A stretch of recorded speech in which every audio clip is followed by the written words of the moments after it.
Hello दोस्तों, मेरा नाम है अमित और आप सभी का मेरे यूट्यूब चैनल में स्वागत है। आज की वीडियो में दोस्तों मैं आप लोगों को बताऊंगा आप छत्तीसगढ़ ई पास के लिए कैसे अप्लाई कर सकते हैं। इसकी मदद से आप एक शहर से दूसरे शहर या एक गांव से दूसरे गांव के लिए अति आवश्यक कार्य के लिए आप जा सकते हैं। इस फॉर्म को आप अपने मोबाइल फोन से भी भर सकते हैं या पीसी और लैपटॉप की मदद से भी आप भर सकते हैं। इसके लिए मोबाइल ऐप भी है। मोबाइल ऐप से यदि आप एप्लीकेशन करते हैं, आवेदन करते हैं, तो आपको ओटीपी के टाइम दिक्कत देखने को मिल सकती है। इस ऐप का जो रिव्यू है वो ठीक नहीं है। तो इस वीडियो में मैं आप लोगों को बताऊंगा कि आप छत्तीसगढ़ ई पास के लिए किस तरह से अप्लाई करेंगे। यदि आपको अति आवश्यक कार्य है या आपका जाना जरूरी है तो ही आप इसे अप्लाई कीजिएगा। वीडियो को जरूरतमंद लोगों से जरूर शेयर कीजिएगा और वीडियो रिलेटेड यदि आपके कुछ सवाल होंगे तो आप मुझे नीचे कमेंट बॉक्स में लिख के पूछ सकते हैं। तो चलिए वीडियो को शुरू करते हैं। तो सबसे पहले दोस्तों आपको क्रोम ब्राउजर को ओपन करना है। उसमें आपको टाइप करना है epass.cgcovid19.in। इसका लिंक मैं डिस्क्रिप्शन बॉक्स में दे दूंगा। आप वो लिंक पे क्लिक करके डायरेक्ट इसे ओपन कर सकते हैं। फॉर्म यदि आप अपने मोबाइल फोन से भर रहे हैं तो आपको राइट साइड पे 3 डॉट जो शो हो रहा है इस पे आपको क्लिक करना है। इसमें आपको डेस्कटॉप साइट और मोबाइल साइट करके 2 ऑप्शन शो होगा। उस पे आपको डेस्कटॉप साइट पे क्लिक कर लेना है। उसके बाद एंटर करते हैं। उसके बाद कुछ इस तरह का इंटरफेस शो होगा। इसमें आपको जो फर्स्ट साइट हिंदी में शो हो रही है छत्तीसगढ़ सरकार यांत्रिक पंजीकरण, इस पे आपको क्लिक करना है। तो इसकी जो ऑफिशियल वेबसाइट है वो यहाँ पास ओपन हो चुकी है। तो पहले जो नीचे इंस्ट्रक्शन है वो पढ़ लेते हैं। जो व्यक्ति बस, ट्रेन, फ्लाइट से ट्रेवल कर रहे हैं उसकी टिकट ही ई पास रहेगी। अलग से ई पास लेने की जरूरत नहीं होगी। जिन छात्रों की परीक्षा होगी उनका एडमिट कार्ड ही ई पास रहेगा। अलग से ई पास लेने की जरूरत नहीं होगी। तो यहाँ दोस्तों आप बाई रोड ट्रैवल कर रहे हो, कार से कर रहे हो, बाइक से कर रहे हो, तो उसके लिए आपको ई पास लगेगा। यदि आप ट्रेन से जा रहे हो या फ्लाइट से जा रहे हो तो उसके लिए आपको ई पास बनवाने की जरूरत नहीं है। तो यहाँ आपको नेम और मोबाइल नंबर पूछ रहा है, तो यहाँ आप अपना नाम और मोबाइल नंबर डाल दीजिए।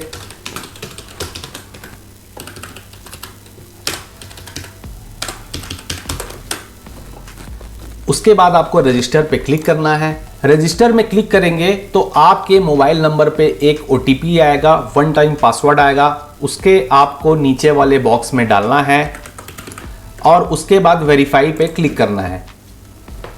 तो यहाँ आपको 2 ऑप्शन देखने को मिल जाते हैं। जो राइट वाला ऑप्शन है होम आइसोलेशन का, यदि आप कोरोना पॉजिटिव है या आपका फैमिली में कोई कोरोना पॉजिटिव है उससे आपको होम आइसोलेशन करवाना है तो उसके लिए यहाँ से आप एप्लीकेशन कर सकते हैं। और जो लेफ्ट साइड में अंतर जिला यात्री पंजीकरण, जो ट्रैवलर का रजिस्ट्रेशन करना है तो उसके लिए हमें लेफ्ट वाला जो ऑप्शन है इस पर क्लिक करना है। क्लिक करने के बाद कुछ इस तरह का इंटरफेस ओपन हो जाएगा। यहाँ हमको जानकारियाँ डालनी है। तो स्टेप बाय स्टेप हम जानकारियाँ डालते हैं। तो यहाँ पास हमको गाड़ी का प्रकार डालना है। हम खुद की गाड़ी से जा रहे हैं या किसी और की गाड़ी से जा रहे हैं या किसी कॉमर्शियल, किसी किराया वाली गाड़ी से जा रहे हैं, तो आप इसमें यहाँ पर सेलेक्ट कर लीजिए। उसके बाद यात्रा का विवरण, ट्रैवल डिटेल डालना है। तो आप जिस तारीख को जाएंगे तो उसका यहाँ पास आप डिटेल डाल दीजिए। उसके बाद यहाँ पास सेवा का नाम, नेम ऑफ सर्विस पूछ रहा है। तो यहाँ पास आप जो लिस्ट दी हुई है इसमें कोई सर्विस प्रोवाइड करते हैं तो यहाँ पास आप उसे क्लिक कर सकते हैं। और यदि इनमें से आपकी कोई सर्विस नहीं है और आप किसी अन्य कार्य से जाना चाहते हैं तो यहाँ पास आप अन्य में क्लिक कर लीजिए। उसके बाद राइट साइड पे आपको अतिरिक्त जानकारी, कार्य का उद्देश्य देखना है। आप किस पर्पस से दूसरे शहर या दूसरे गांव जाना चाहते हैं। तो अभी हम मैरिज पर्पस लिख देते हैं। यदि आपको और कोई आवश्यक कार्य से जाना है, जैसे डॉक्टर ट्रीटमेंट के लिए जाना है या कोई और भी आवश्यक कार्य है, तो उसे आप अपने हिसाब से यहाँ पास भर लीजिएगा। उसके बाद लेफ्ट साइड में आपको वाहन नंबर पूछ रहा है। आपका जो गाड़ी का नंबर है उसे यहाँ पास आपको डालना है। उसके बाद आपको कैटेगरी ऑफ व्हीकल, वाहन की श्रेणी, आप किससे ट्रैवल करेंगे, बाइक, कार, जीप, बस या अन्य, उसे आपको यहाँ पास डालना है। उसके बाद एप्लीकेशन डिटेल में अपना नाम डालना है, मोबाइल नंबर डालना है, एज डालना है, जेंडर डालना है, मेल है फीमेल। उसके बाद ज़िला डालना है आपको, आप किस ज़िले से हैं पहले उसे आप डाल लीजिए यहाँ पे। उसके बाद ब्लॉक पूछ रहा है, आप ब्लॉक डाल दीजिए। उसके बाद यहाँ पास शहर, ग्राम पंचायत पूछ रहा है तो यहाँ पास आप शहर से हैं, ग्राम पंचायत से है, उसे डाल दीजिए। उसके बाद आपको complete address with house number, घर क्रमांक का नंबर सहित आपको यहाँ पास एड्रेस डालना है। उसके बाद पहचान का प्रकार पूछ रहा है, आईडी टाइप पूछ रहा है, तो आप इसमें से Aadhaar card, voter ID, driving licence या पासपोर्ट आईडी, आपके पास जो भी फॉर्मेलिटी है उसे यहाँ आपको सेलेक्ट कर लेना है। उसके बाद राइट साइड में आईडी नंबर पूछ रहा है, पहचान संख्या पूछ रहा है। तो जैसे मैंने आधार कार्ड डाला है तो आधार कार्ड का यहाँ पास मुझे नंबर डालना है। यदि आप वोटर आईडी डालते हैं तो आप वोटर आईडी का नंबर डालेंगे, या डीएल डालते हैं तो डीएल का नंबर डाल दीजिएगा। उसके बाद पूछ रहा है क्या आप वाहन के चालक हैं, तो क्या आप गाड़ी चला के खुद जाएंगे, तो यहाँ अगर आप जाएंगे तो उसे सेलेक्ट कर लीजिएगा। उसके बाद राइट साइड में पूछ रहा है वाहन चालक और आवेदक सहित कुल व्यक्तियों की संख्या। वाहन चालक और आवेदक सहित कुल कितने लोग जाएंगे उसका यहाँ पास आपको डिटेल डालना है। तो हम बाइक सेलेक्ट किए हैं तो यहाँ मुझे 2 शो हो रहा है, तो यहाँ मैं 2 सेलेक्ट कर लेता हूँ। उसके बाद पूछ रहा है कि आपके साथ जो व्यक्ति जाएगा उसका यहाँ पास आपको डिटेल देना है। यदि वो आपके साथ सेम घर में रहता है तो यहाँ ऑप्शन दिया हुआ है, यदि स्रोत का पता एवं आवेदक का पता एक ही है तो यहाँ पास हमको टिक कर देना है, और यदि एड्रेस अलग अलग होगा तो यहाँ पास आपको अलग से उसका डिटेल डालना है। उसके बाद यहाँ पास आपको डेस्टिनेशन एड्रेस पूछ रहा है, आपको कहाँ तक जाना है, तो आप वहाँ का ज़िला सेलेक्ट कर लीजिए, कौन से ज़िले में आपको जाना है। उसके बाद वहाँ का ब्लॉक सेलेक्ट कर लीजिए। उसके बाद शहर सेलेक्ट कर लीजिए। शहर सेलेक्ट करने के बाद राइट साइड में मकान नंबर के साथ पूरा पता पूछ रहा है, तो आप जहाँ पास जाएंगे, जिस घर में आपको जाना है, तो वहाँ का आपको यहाँ पास पूरा एड्रेस घर के नंबर सहित आपको देना होगा। तो यहाँ उसे आप फिल कर लीजिए। एड्रेस डालने के बाद फॉर्म में नीचे के साइड आ जाते हैं। अब यहाँ हमको दस्तावेज अपलोड करने के लिए पूछ रहा है, डॉक्यूमेंट्स अपलोड करने के लिए बोल रहा है। तो यहाँ फर्स्ट में आपको अपना फ़ोटो डालना है, दूसरे में आपको अपना आधार कार्ड के आगे साइड का फ़ोटो डालना है, और तीसरे में आधार कार्ड के पीछे साइड का जो एड्रेस लिखा होता है उस साइड का आपको यहाँ पास फ़ोटो अपलोड करना है, और चौथे में आप क्या कारण से जा रहे हैं उसका एक इमेज अपलोड करना है। तो आप शादी रीज़न से जा रहे हैं तो यहाँ पास आपको कार्ड अपलोड करना है, या कोई मेडिकल ट्रीटमेंट के रीज़न से जा रहे हैं या किसी अन्य रीज़न से जा रहे हैं तो उसका यहाँ पास आपको एक प्रूफ देना होगा। तो यहाँ हम पहले फ़ोटो सेलेक्ट कर लेते हैं। तो यहाँ हमने फ़ोटो सेलेक्ट कर लिया है। उसके बाद हम आधार कार्ड सेलेक्ट करेंगे, तो यहाँ पास चूज़ फाइल में जाना है। उसके बाद आपको आधार कार्ड का फ्रंट साइड अपलोड कर लेना है।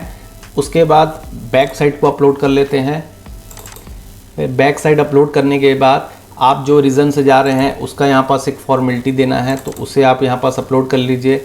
इमेज अपलोड हो जाने के बाद आपको यहाँ पास ट्रैवलर का डिटेल डालना है, जो आपके साथ जा रहा है उसका यहाँ पास आपको डिटेल डालना पड़ेगा। नाम देना है, उसका एज देना है, उसके बाद उसका मोबाइल नंबर देना है, उसके बाद पहचान का प्रकार बताना है, तो यहाँ पास उसकी आईडी देनी है। आईडी देने के बाद यहाँ पास उसका जो आईडी का नंबर होगा उसे यहाँ पास आपको डालना है। उसके बाद उनका जो ज़िला होगा, डिस्ट्रिक्ट होगा, उसे यहाँ पास आपको डालना है। उसके बाद आपको यहाँ पास ब्लॉक डालना है। उसके बाद वो कौन से शहर से हैं उसे डालना है, और ये सब डालने के बाद आपको उनका मकान नंबर सहित एड्रेस डालना है, और उसके बाद नीचे आपको उनका आईडी प्रूफ डालना है। तो यहाँ जो फर्स्ट ऑप्शन है यहाँ पास उनका फ्रंट साइड को अपलोड करना है, और उसके बाद सेकंड में बैक साइड को अपलोड करना है। तो जैसे हम आधार कार्ड डालेंगे तो यहाँ आधार कार्ड का फ्रंट साइड आ जाएगा, और बैक साइड आपको सेकंड वाले फाइल में अपलोड करना है। उसके बाद यहाँ पास टर्म्स एंड कंडीशन शो हो रहा है, तो ऐसे आप चाहें तो पढ़ लीजिएगा। उसके बाद यहाँ पास आपको राइट टिक कर लेना है, और राइट टिक करने के बाद आपको यहाँ पास सबमिट पे क्लिक करना है। तो अभी जो हमने जानकारी भरी है उसे मैं वापस बता देता हूँ। तो यहाँ हमने अपने गाड़ी का डिटेल डाला है, उसके बाद जिसे जाना है उसका यहाँ पास डिटेल डाला है, और जहाँ हमको जाना है वहाँ का डिटेल डाला है, और अपने डॉक्यूमेंट्स अपलोड किए हैं, और हमारे साथ जो जाएगा उनका हमने यहाँ पास डिटेल डाला है। उसके बाद यहाँ पास मैं सबमिट पे क्लिक कर देता हूँ। सबमिट पे क्लिक करेंगे, जो आपने 4 डॉक्यूमेंट्स यहाँ पास डाले हैं उसे ये अपलोडिंग लेगा। अपलोड हो जाने के बाद your request has been successfully submitted करके यहाँ पास राइट टिक हो जाएगा, इसे आपको ओके कर देना है। उसके बाद कुछ इस तरह का इंटरफेस शो होगा। यहाँ आपको एप्लीकेंट नेम और मोबाइल नंबर शो हो रहा है, और नीचे स्टेटस पेंडिंग शो हो रहा है। तो ये 1 से 1.5 घंटे में जो आपका प्रोसीजर है वो यहाँ पास हो जाता है, और जो आपका ई पास है वो आपको यहाँ पास आ जाएगा, और आने के बाद उसे आप डाउनलोड कर लीजिएगा। अगर आप उसे प्रिंट आउट निकलवा सकते हैं तो निकलवा लीजिएगा, अगर नहीं निकलवा सकते हैं तो आप मोबाइल में ही उसे प्रूफ के तौर पर रखे रहिएगा। तो इस तरह से दोस्तों आप छत्तीसगढ़ का ई पास बनवा के इमरजेंसी कार्यों के लिए किसी दूसरे शहर या गांव के लिए आप जा सकते हैं। तो उम्मीद करता हूं दोस्तों ये वीडियो आप लोगों को पसंद आई होगी। वीडियो रिलेटेड यदि आपके कुछ सवाल होंगे तो आप कमेंट बॉक्स में लिख के मुझसे पूछ सकते हैं। साथ ही लाल बटन को दबा के आप मेरे चैनल को सब्सक्राइब कर सकते हैं। वीडियो को जरूरतमंदों से जरूर शेयर कीजिएगा। तो आज की वीडियो में दोस्तों बस इतना ही था। मिलते हैं दोस्तों अगली वीडियो में।